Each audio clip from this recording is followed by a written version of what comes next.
Monsieur Momo Molapo, bonjour. Bonjour. Vous n'avez pas été content de la sortie médiatique de Moïse Katumbi Chapwe il y a quelques jours. En fait, dans cette sortie, il a souligné quelques points d'actualité, notamment liés à l'économie de la République démocratique du Congo en général. Mais j'aimerais qu'on commence d'abord par l'objectif de sa sortie médiatique. Oui, je voudrais ici insister sur un fait, c'est que l'entretien qu'il a organisé était prétendument organisé et planifié et fait pour parler de ce que lui a fait.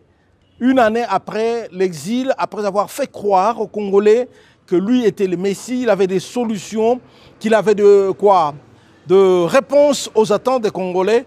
Une année après, il n'a strictement rien fait dans ce sens-là. Il y a eu des meetings qui ont été organisés, surmédiatisés. Les gens sont venus avec des attentes, mais il n'y avait strictement rien qu'il a dit, ni sur l'économie, ni sur la justice, ni sur le social. Il n'a strictement rien fait. Qu'attendez-vous de lui? Non, nous n'attendons rien de lui. Seulement, lui a dit qu'il avait les solutions. Et quand il est revenu, malheureusement, seulement nous remarquons que quand il a été avant, il n'a pas été ce qu'il prétend être aujourd'hui. Hier, c'était un monsieur comme tout le monde, qui vivait comme tout le monde. Et aujourd'hui, après être passé gouverneur, nous voyons des entreprises qui sont restées. Alors qu'il est censé être un gestionnaire modèle, mais qui malheureusement a confondu la caisse de l'État avec ses poches. Donc là où il y a des affaires de l'État, lui en a profité aussi pour mettre les siennes. Il y a aujourd'hui des camions qui circulent, il y a aujourd'hui des minoteries, il y a aujourd'hui des briqueteries, des choses qui n'existaient pas avant.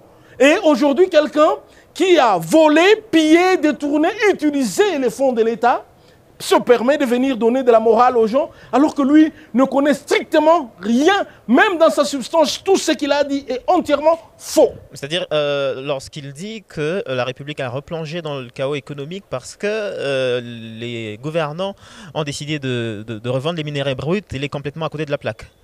Entièrement faux, parce que l'économie de ces pays reprend en 2002, lorsque le président Joseph Kabila et son gouvernement de l'époque décide d'ouvrir l'espace minier au privé par le premier code minier, lequel code minier prévoit, n'est-ce pas, une baisse de la taxation afin d'attirer les investisseurs. Lui, Moïse Katumbi, va venir 5 ans après.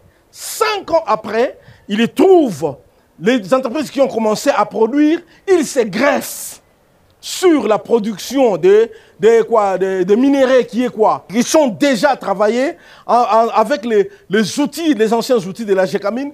Eh bien, il prétend avoir changé. Il n'a rien changé du tout. Au contraire, après son départ, le Lualaba a dû arrêter un flux très important, plus de 32 camions par semaine de minerais bruts qui venaient du circuit de ce monsieur là-bas. Donc, on ne peut pas aujourd'hui prétendre être un modèle, avoir stoppé la sortie des minerais bruts, alors qu'en réalité, on a été au centre d'une grosse mafia qui a été démantelée par la justice et dont les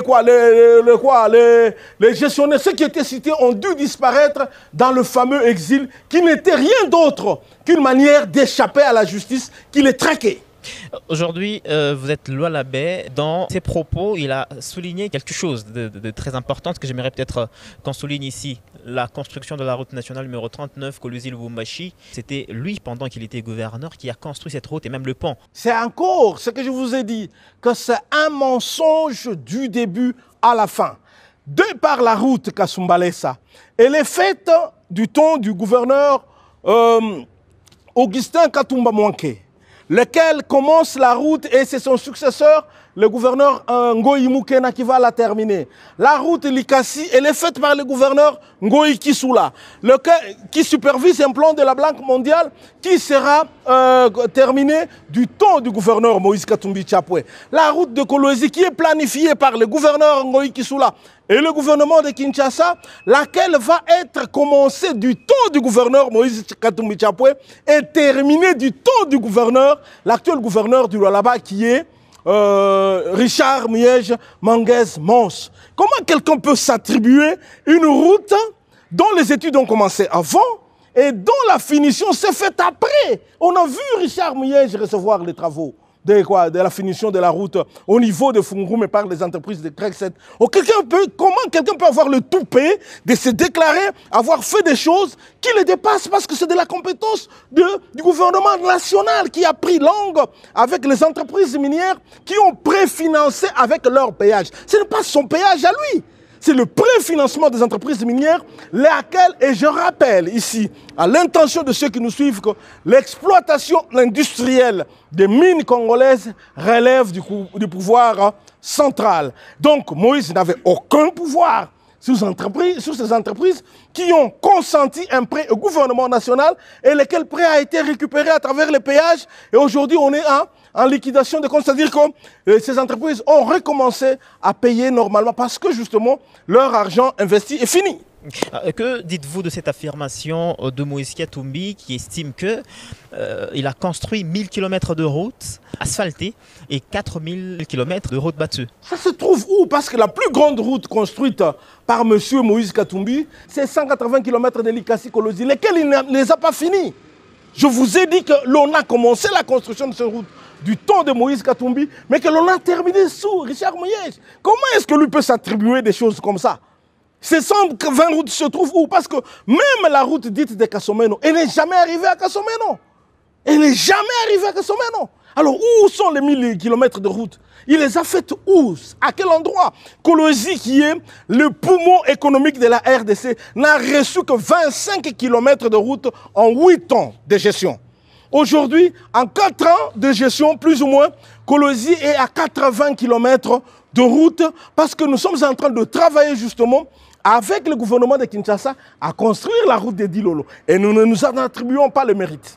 Puisque vous parlez de Dilolo, on estime, ou encore je ne sais pas si c'est vérifiable, il y aurait une douane moderne construite à Dilolo. Est-ce qu'on peut vérifier cela? La douane moderne que nous voyons, nous tous ici, nous tous les ex-Katangais, la douane moderne qui a été construite, elle a été construite sur le modèle zambien à Kasumbalesa.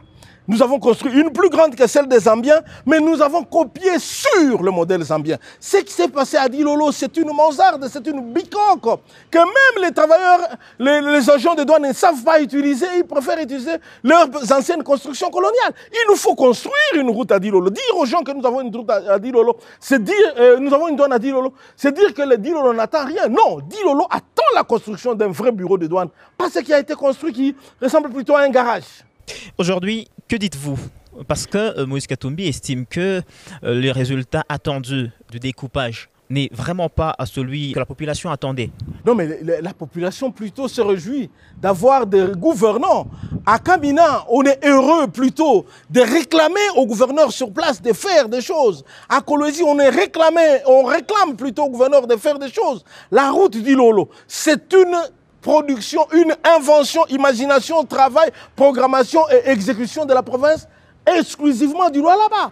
La route Solwezi, nous l'avons imaginée aussi au Lualaba et nous sommes en train de la mettre en œuvre. Malheureusement, notre partenaire Glencore qui était censé la commencer a dû se retirer et que nous sommes en train de rassembler d'autres dossiers pour obtenir d'autres personnes qui peuvent construire avec nous cette route.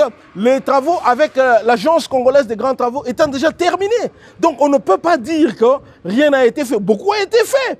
Des grands bâtiments, de grandes réalisations sont en train de pousser à Kalemi, à Kolwezi, à Kamina. Il y a tout un tas une lutte pour que des travaux se fassent. Parce que les gens ne s'imaginent pas que tout se décide à partir d'un seul point qui est Lubumbashi et que tout le monde se retrouve. Non, au contraire, avec l'impulsion de nouvelles provinces, il y a même eu une certaine création d'emplois, une certaine dynamique nouvelle pour aller encore plus loin. Mais malheureusement, c'est un processus, cela va avec le temps. Monsieur Momo Moulapou, merci. C'est moi qui vous remercie.